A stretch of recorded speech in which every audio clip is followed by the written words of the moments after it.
G'day and welcome back to Critical AFL on YouTube for this Western Derby preview. Today we'll be covering a number of factors going into the Derby on Sunday, including key players unavailable through injury on both sides, team selection, and then crucial matchups around the ground, as well as potential match winners, and then of course the prediction for the outcome of Western Derby number 60. But before we go through all of that, I need to make an important request to anybody watching this video that is currently not a subscriber of the channel. I've been running this channel over the summer off season and have been producing weekly content now that the AFL Premiership season has arrived. The challenge, however, is that there is a minimum subscriber count required for a channel on YouTube to become monetized. For anyone who's wondering, that number is 1,000, which is why I'm putting this request at the beginning of the videos until we reach that number. Once we get there won't be the need for it to be so urgently pressed. But until then, all the hours that go into these videos are really just what I keep describing as a very time-consuming passion of mine. So if you're one of the people who continues to watch the videos on this channel and enjoys them, but haven't subscribed yet, please consider hitting that button. At your end, it means that you'll never miss the content as it comes out. And at my end, every subscriber is a massive help towards making these videos more realistic passion to continue doing long term. Anyway, now that I've covered that, let's get into it. West Coast and Fremantle will be facing each other in the 60th Western Derby this Sunday, with the current tally in favour of West Coast with 33 wins to Fremantle's 26. The tally is actually pretty even when you consider the run of, I think it was 9 straight wins when Fremantle entered the competition. And going into Western Derby number 60, I think it's pretty safe to say that the weight of expectation sits pretty heavily on Fremantle right now. Both sides have started the season with 2 losses, but for Fremantle, who have raised the flag mantle slogan once again this season, a 3rd loss would be disastrous for their premiership hopes. Something I've always said that West Australian sides don't have the luxury of is trying to win a premiership from outside the top 4, and there's a couple of reasons for that. Number one, we don't have 9 other Victorian sides alongside us who could possibly keep us from getting on a plane for our away games. There's only one other side, and I don't think we've faced each other in finals yet. Correct me if I'm wrong there. And number 2 is that away travel for WA sides is a completely different flight to the rest of the competition, even when you compare it to Queensland and New South Wales, because I do believe Brisbane won from 5th position last year, but it's just not the same beast. So taking all of this into account, I think there'll be a fair amount of pressure on the Dockers this weekend, on top of the fact that they are playing their crosstown rival. Whether I think this will help motivate or distract them, you really can't say beforehand for sure. But if I had to have a guess, I'd say the added pressure probably doesn't help. But that's more of a bird's eye overview of the Derby.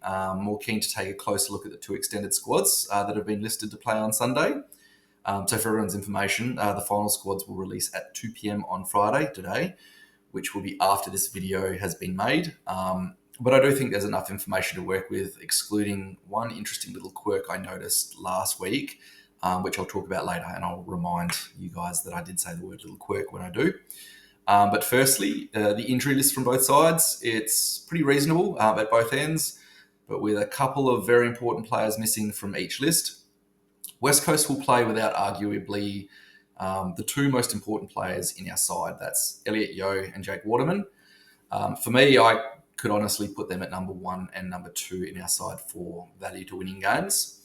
Although you could also argue that there's more damage done when you have multiple players missing from the same line or position of the ground. So say we're missing 2 of our best key forwards or 2 of our best midfielders. You start digging into the depth, which hurts just as much as the quality of the player missing. Fremantle has a couple more players in total on their injury list, but the big outs are Hayden Young and Sean Darcy, and then to a lesser extent, Michael Walters. I wouldn't say that the 2, Young and Darcy, are the number 1 and 2 in their side like West Coast, but then when you do run through the full list, there's definitely more guys in their top 22 missing. So I think overall the outs are pretty even. Looking at the team selection for West Coast, the interesting little quirk that I mentioned earlier is that both Matt Flynn and Jack Williams are listed on the extended bench, while Bailey Williams and Archer Reid are listed on the field. Now, the reason I say quirk is because just over a week ago against Gold Coast, West Coast actually listed Matt Flynn on the field in their extended squad, and Bailey Williams was on that extended bench. But then in the final squad, Flynn was dropped for Williams. Previously, I thought that the rule for final squads is you can only refine them by cutting guys from the 8 players listed on the bench, unless there's an injury, which I'm not aware there was any injury with Matt Flynn. So I just found that really interesting at the time. But what I find more interesting is that Matt Flynn and Jack Williams being on that bench does leave the door open for quite an unlikely swap between those guys and Archer and Bailey. I'm just going to start using their first names to avoid the constant confusion. Archer Reed, Bailey Williams. The reason I think that this unlikely swap is possible at all is because last Sunday against Brisbane was an absolutely brutal match in the heat and humidity. And it was both Bailey and then Archer who both actually had to finish the match early with severe cramping. And the way I've seen it also is the competition for spots between those 4 guys, respectively, Bailey versus Flynn and Jack versus Archer, is still pretty much neck and neck in my eyes. I don't pretend to know what the coach is thinking, but I picture them as basically interchangeable any given week. And I do think McQualter actually did say, especially when it came to the ruck, that they would change it based on the opposition as well as the form throughout the weeks. So if there was any question about any lingering fatigue in the legs from last Sunday, I would have thought that McQualter would just do a clean swap out and give the 2 guys that played an extended rest with the week off. The counter to that is that there is a full 7-day break between these games. So even though it was taxing and then they had the 5-hour flight, it's not a shortened break like 6 days. And then also Bailey Williams in particular did come off before 3/4 time, which on one hand, it shows that his body really took some strain. But on the other, I do think that when you're measuring the fatigue in the legs, you are measuring it in Ks and time that were put into his legs in those conditions, and coming off before the 4th quarter is 75% of what it could have been. But either way, it's just a thought I found very interesting and worth discussing, even though I do think the most likely thing that would be at today's final selection is that they'll just stick with the field selected players. I just wanted to get this on record before that comes out, just as a little quirky thought that I've picked up on. Beyond that, from a selection point of view, let's take a look around the ground at some of the key matchups I think that are going to be huge for the Derby. Number 1 for me is likely to be Brady Hoff versus Shai Bolton. After a reputation for ruining Charlie Cameron's party every time they compete, Hoff will have the important task of making sure Fremantle's big off-season star recruit doesn't break the game open at any point on Sunday. It's a very tough ask because sometimes it only takes 5 minutes for guys like Bolton to do a ton of damage. In fact, if I'm remembering right, I actually think last year Hoff had a 5-minute spell on the bench and Charlie Cameron came along and kicked 2 goals while he was on there. Completely ruined, even though it's not Hoff's fault, his clean record that he had up until that point with Cameron. So it doesn't take much for that damage to get done, but I do think that's going to be a key matchup. The number 2 key matchup for me is going to be, assuming that they play the field, is Bailey Williams and Archer Reed versus Luke Jackson and Liam Reedy. With Sean Darcy still out, the risk of our rucks being physically bullied across the ground is gone. But Jackson's still a very effective leap and ground worker, so Bailey Williams will need to be pretty much putting in his 100% best effort and output to ensure that contest remains even throughout the day. And that Jackson doesn't become a 4th midfielder at centre clearances, especially. So keep an eye out for some really strong tackling from Williams to send a message to Jackson and make sure that he tries to keep him from getting off the leash also. That's just another little prediction to see if there's any heavy tackling going on between those 2. The 3rd and final key matchup that I expect to have a big impact on Sunday is Harry Edwards and Josh Tracy. Edwards, I'm sure we all noticed, lowered his colours against the class and forward craft of Ben King in round 1. But against a bit more brute force from the informed Tracy, who kicked 4 goals last week, Edwards has an opportunity to make a statement against a guy he's far more suited to. On the back of a much better performance against Brisbane, this could be a really defining performance for a key defender like Edwards, who I think he's waited years, and I know he's waited years to come out from McGovern and Barrass's shadow.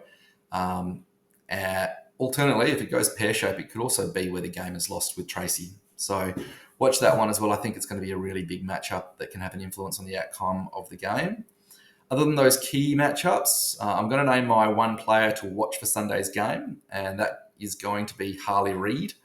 I want to be careful how I phrase my opinion on this one because even before Harley came along, the term second-year blues, just so everyone knows, has been around for years in the AFL.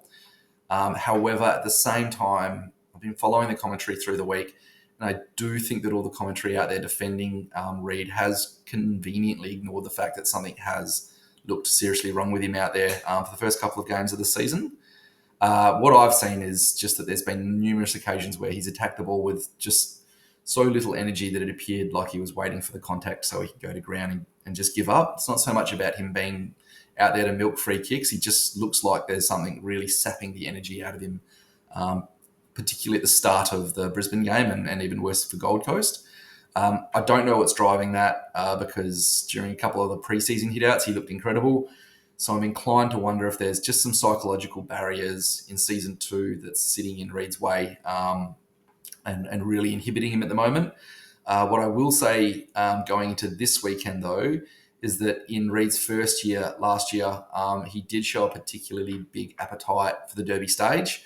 And if there's any game for him to shake off whatever it is that's been dragging him down, it's going to be the Western Derby in front of an Eagles crowd who are still dying to see him turn up in full flight.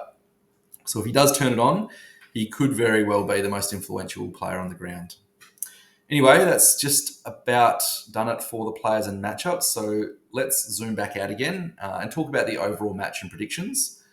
I know this is banging on one of footy's oldest cliches, but I do think Sunday's game is very likely, outside of the key matchups I mentioned, to be decided at the contest.